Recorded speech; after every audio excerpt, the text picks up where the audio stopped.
I love comic books. I really do. I've been reading them and obsessing over them since I was a wee little boy. I spent hours of my life in libraries and bookstores searching for comics that looked interesting, and eventually, when I got old enough, I started my own collection and started reading the full arcs and triumphs and failures of some of my favorite heroes. But as a kid, I was obsessed with focusing on stuff like X-Men, Spider-Man, and of course, Ghost Rider, who is like the coolest guy in my little early 2000s brain. Let's ride.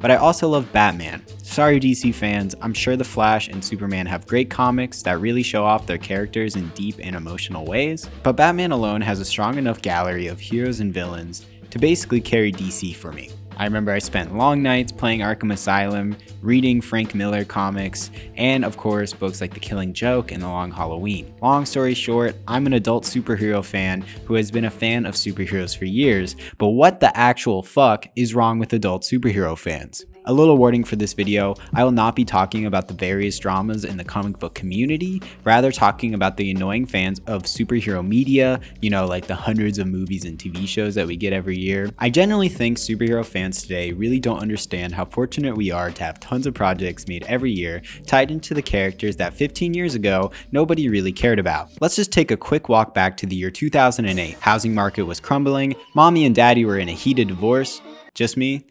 Anyway, a little movie called Iron Man came out, which exploded in the box office and sparked the very first film in the Marvel Cinematic Universe. Many think this was the first film they made, and they decided to go make the universe after its success. But making a cohesive universe was a plan all along. With the success of the X-Men and Spider-Man film franchises in the early 2000s, making a successful Marvel franchise wasn't really that off the table anymore. Producer Kevin Feige had the idea way back then to make this universe of connected characters, something that I will remind angry comic book fans never existed before. You listen to the characters I named that we are working on currently, and you put them all together. There's no coincidence that may someday equal the Avengers. So, with the help of filmmaker Jon Favreau, they created the film that started all, Iron Man.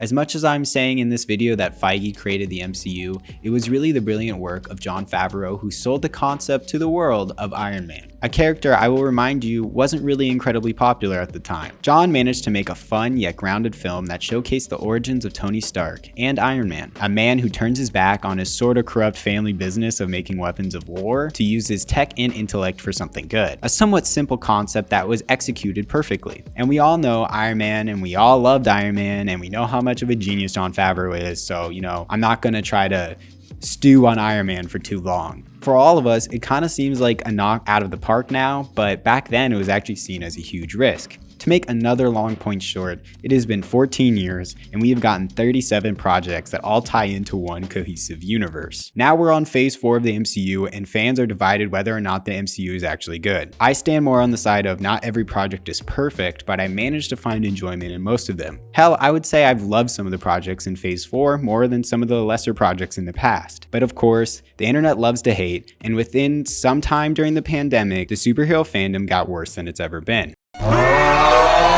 They went from a fandom just happy to see a character they love on the comics into a letterboxd from hell where every neckbeard on the planet picks apart what they love and hate about each movie. I'm all for criticism. I for one thought Thor: Love and Thunder was a huge disappointment, but it wasn't so bad for me to harass the actors that worked on it or act like it's the end of the world at all. Because it's not. The genius of the MCU is that there's so many moving parts. If you're not a big fan of comedies or sitcoms or women, don't watch She-Hulk. It's okay, it's not made for you. The MCU in phase 4, like the comics, is trying to expand the world so it feels more connected and full of heroes. Like in real life, you wouldn't read a comic if it didn't interest you, you would just read the ones you thought were interesting. The MCU is now giving shows and movies to all audiences, not just fans of superheroes, and people are kinda hating that. The goal from the beginning was to make all the films feel different in their own way while still being connected to the main story. To make this a little easier, I'm going to go through a couple of common takes on Marvel nowadays and try to show you why I think they're wrong. The biggest complaint is that people feel like it has no direction. direction. Like the whole Mephisto incident of WandaVision, fans want nothing more than to jump into a huge multi-movie arc rather than slowly building into the Avengers like we did in the past. Every film after Endgame has to be this huge moment. If Deadpool doesn't show up in Multiverse of Madness, people freak out. If Wanda doesn't summon mutants into the MCU out of nowhere, the movie is bad. I think with the years between Infinity War and Endgame, we were really spoiled. I mean, the Avengers were everywhere, on like grapes,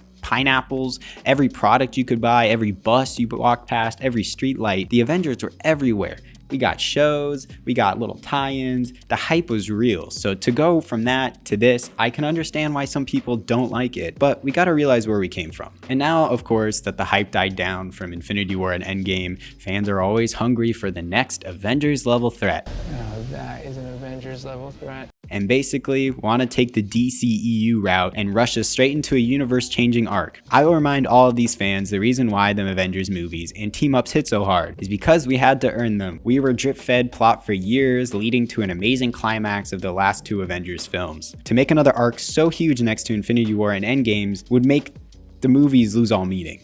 Also, from a writing and enjoyment standpoint, I would much rather spend years building to a satisfying climax than rushing arcs right out of the gate. The lack of direction is not there if you've been paying attention. It is very clear where they're going with certain aspects of the Marvel Universe. Hell, we've already revealed our new Thanos, and it's one phase after Thanos. I think Marvel knows what they're doing because they are the people who literally invented the cinematic universe, and they have some incredible stuff cooked up. I just know it. I can't wait for the haters to instantly switch once the Avengers movies start coming out again. Again, am I saying that the Marvel Cinematic Universe is masterwork? No, but I can give credit where credit is due.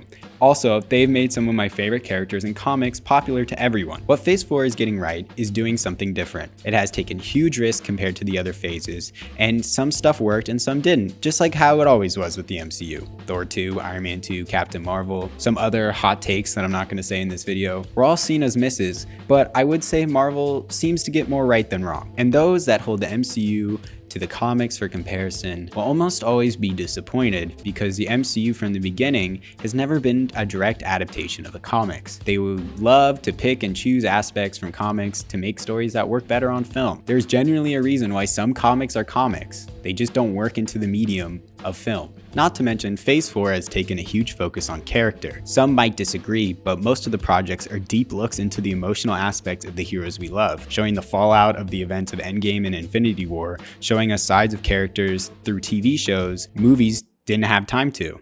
Also, I blame a lot of plot and production issues on the COVID-19 pandemic. Many scenes had to be changed and some plot points had to be completely edited out, all because of the effect of the COVID-19 process on the film industry. Some of these projects were just in production as the pandemic started, and a whole shift had to happen at Marvel Studios. Even the release schedule of Phase 4 would have been completely different, but due to an unprecedented world-changing event, they had to change it. I think Spider-Man No Way Home would have had even bigger stakes if it were released after Multiverse of Madness like it was supposed to. So some of the aspects that we are dealing with are just the effects of the COVID-19 pandemic on the film industry. So I've given them a pass on certain storyline aspects due to the challenge of shooting multi-million-dollar action movies when people couldn't even stand next to each other. I guess to summarize, the MCU is beautiful because of how it takes unique stories that all tie into one arc. The time it takes to build those relationships between characters and their stories is ultimately what makes the journey to an Avengers film all worth it. The MCU is changing and expanding, but it's only giving people who might not have been into superheroes, a way to enjoy them. The different directions and risks it has taken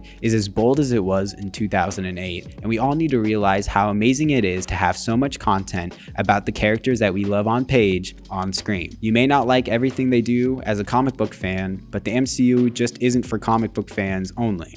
It's for everyone. So when you're on Twitter and you're mad because She-Hulk's portrayed as a sexually active, normal woman, realize that maybe you're just a sexually inactive man. That's all. Bye.